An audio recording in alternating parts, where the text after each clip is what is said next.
大家好，欢迎收看本周的一周多情。在上集的最后，罗总独自一人来到九峰小馆，郑群在一旁偷看，对父亲的言行感到十分疑惑。不久后，罗总走进一间教堂，并进到了告解室，郑群躲在一旁偷听。罗总把过去的一切全都说了出来。郑群听完后非常震惊，打开告解室的门，父子两人终于相认。郑群也总算明白罗总和淑娟的苦衷。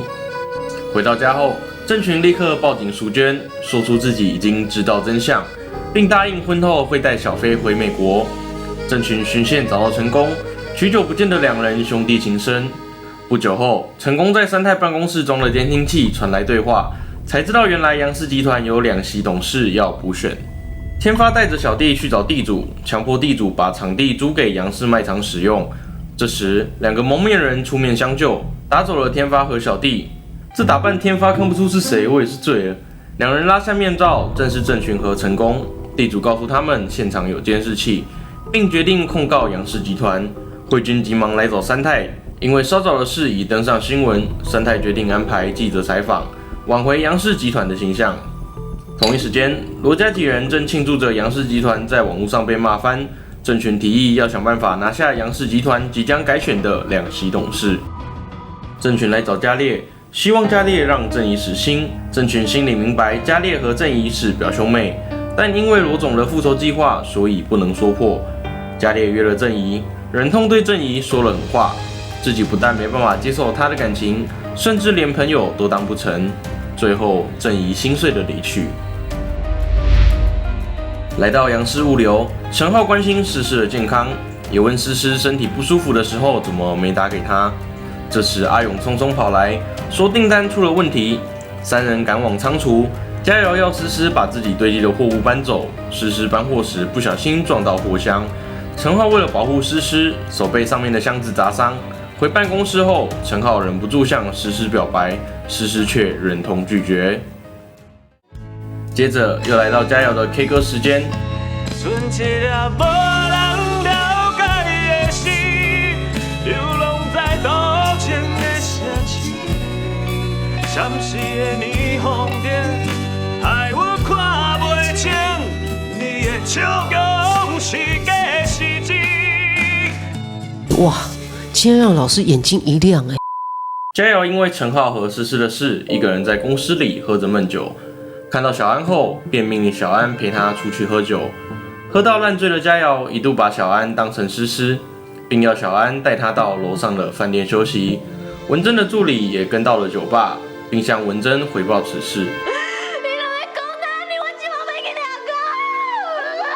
文珍带着众人到饭店抓奸，抢走了服务生的房卡后破门而入，折腾了好一阵子。听小安和嘉烈解释完，才知道原来佳瑶什么事也没做。小安还打电话给嘉烈，请他来照顾佳瑶。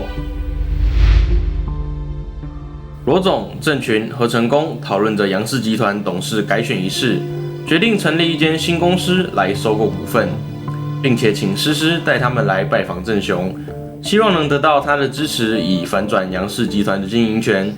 郑雄表示不希望这件事牵连到文珍和美玲，但会慎重考虑。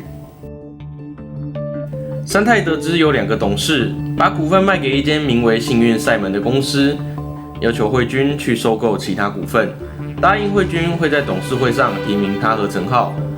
慧君觉得苦尽甘来。陈浩醉生梦死，已经好几天没进公司。慧君来找诗诗，表示三太好不容易开始认同陈浩，他辛苦了这么多年，总算要苦尽甘来。在这时候，陈浩却为了诗诗而放弃自己。诗诗决定找陈浩好好沟通。诗诗到陈浩常去的酒吧找他，被酒客骚扰。陈浩见状出手教训。陈浩要诗诗面对自己的内心，并一把抱住诗诗。诗诗虽然抗拒，但仍不敌自己心中的欲望。两人就这样当街激吻。不久后，诗诗恢复理智，用力推开陈浩后，哭着离开，留下心碎的陈浩独自痛哭。诗诗回家后，慧红发现诗诗哭过，诗诗向她说出心事。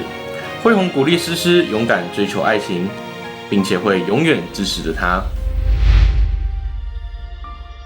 好的，让我们换个心情，看到本集登场的新角色。李正雄之子李文章。这天，文章在9份摄影，却被冒失的小飞撞个正着，照相机被摔坏。郑群递上名片，表示自己会照价赔偿。文章离开时，听到郑群叫着小飞的名字，才想起原来小时候就见过小飞。咦，这个设定好像不太妙，群飞不知道会不会被拆。文珍决定将小安调到家里当秋红的看护，为了尽快还清父亲欠下的债，小安只好勉强答应。文珍在咖啡厅遇见一个贵妇朋友，两人聊着，贵妇提起佳瑶曾和小安一起出席晚宴。文珍听完后勃然大怒，立刻回家和小安上演女子格斗。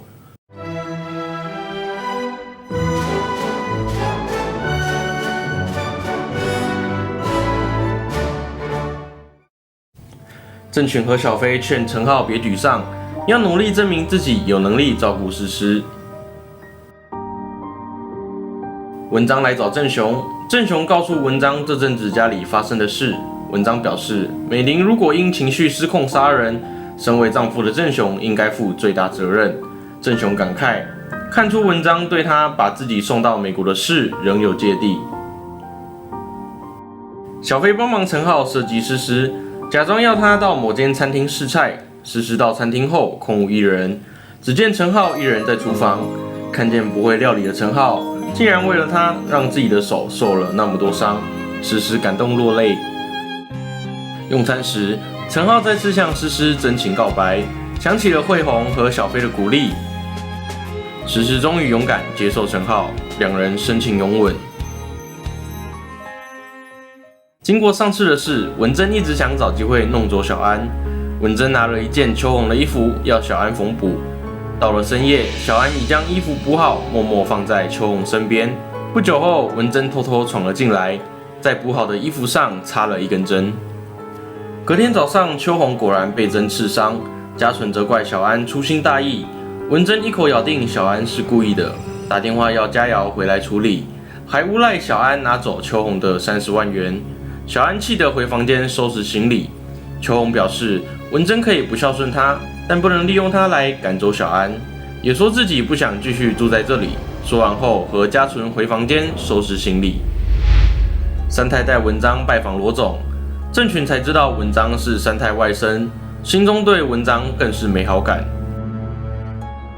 三太请罗总在股东会时支持惠君和陈浩当董事，也提到有间叫幸运赛门公司在收购杨氏股份，试探会不会跟郑群有关。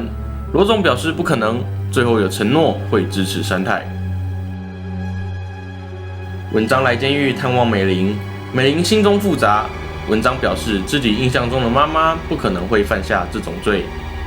美玲在最爱的儿子面前不想说谎，才承认自己没杀明月，但来不及说完就被带回监狱。文章将此事告诉郑雄，郑雄则表示会去看美玲，将事情问清楚。郑雄打电话给诗诗，告知文章跟他说的话以及自己的怀疑。诗诗表示，如果不是美玲也好，这样郑雄就不会如此难过。诗诗也要郑雄别在股东会上顾虑他，依自己内心投票即可。女儿果然都是最贴心的。佳瑶想介绍文章给世昌认识，便相约在九峰餐厅吃饭。文章竟拿出额温枪当作见面礼，如此朴实无华且枯燥。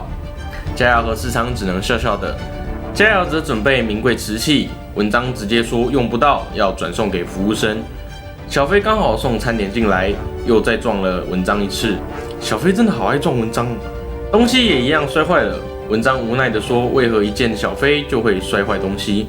护花使者郑群说要和文章打把比赛来决定是否需要赔偿。以上就是本周的一周多情，想要更快速了解多情城市，下周也别忘了持续锁定一周多情。喜欢的朋友们也记得分享出去哦。